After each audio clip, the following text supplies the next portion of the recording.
Hello friends, welcome to spicy masala taste. இன்றைக்கி நம்ம வீடியோவில் என்ன பார்க்க போனால் உளுந்தே இல்லாமல் மெதுவடை எப்படி செய்யலான்னு பார்க்கலாங்க. ரொம்ப ஈஸியாக சிம்பிளாக செஞ்சு கொடுத்துர்லாங்க. வீட்டுக்கு யாராவது கெஸ்ட்டு வந்தால் கூட ஈஸியாக செஞ்சு கொடுத்துர்லாங்க. ஒரு 10 நிமிஷம் இருந்தால் போதும்.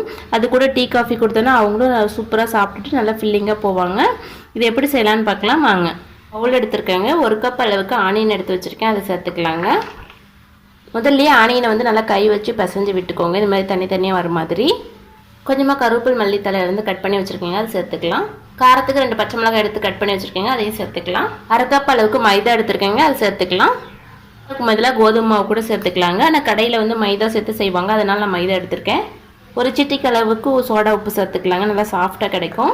1/4 கப் அரிசி மாவு சேர்த்துக்கலாங்க. அரிசி மாவுக்கு பதிலாக நீங்கள் 2 ஸ்பூன் அளவுக்கு ரவை கூட சேர்த்துக்கலாம். நல்லா கலந்து விட்டுக்கலாங்க.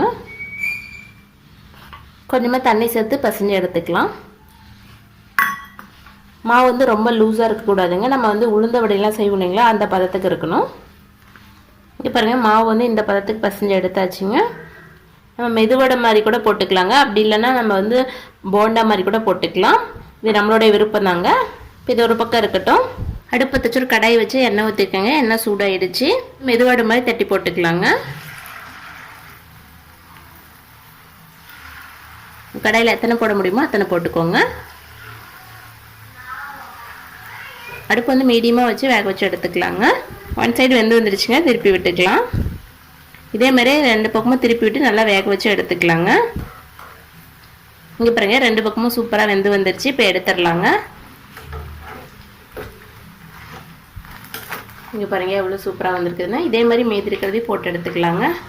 இங்கே பாருங்கள், நம்மளுடைய இன்ஸ்டன்ட் மெதுவடை சூப்பராக ரெடி ஆகிடுச்சுங்க. இதே மாதிரி நீங்களே வீட்டில் ட்ரை பண்ணி பாருங்கள். உங்களோட ஃபீட்பேக் மறக்காமல் கமெண்ட் பண்ணுங்கள். எங்களோட சேனல் பிடிச்சிருந்தா சப்ஸ்கிரைப் பண்ணி பெல் ஐக்கான் கிளிக் பண்ணுங்கள். தேங்க்யூ ஃபார் வாட்சிங்.